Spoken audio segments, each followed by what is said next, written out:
The thing that I liked the most about The Jazz Singer was getting to see things that you don't really get to see nowadays in movies. When I was in my history of film class, we watched a documentary about the end of the silent era of movies. I remember one of the people in the documentary saying something in regards to what Jack Robbins said in The Jazz Singer. It was his unintentionally legendary line where he said, wait a minute, you ain't heard nothing yet." And Al Jolson said that line for himself, but he unintentionally said that line that gave power and drive for the new types of films that are still being produced today, which are films with sound.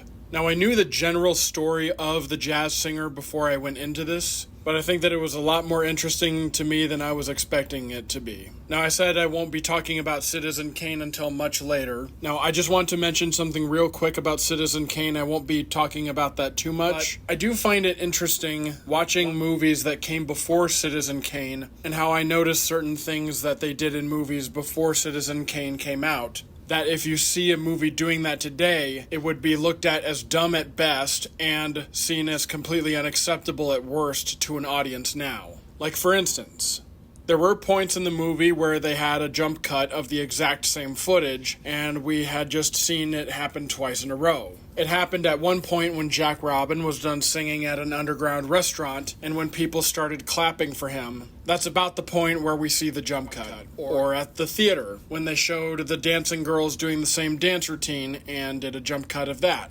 Filmmakers back then had an excuse for why they were able to do that, but today that almost never happens. But if it does happen in movies today, then I guarantee that the people who are behind the scenes are going to be endlessly made fun of for messing up.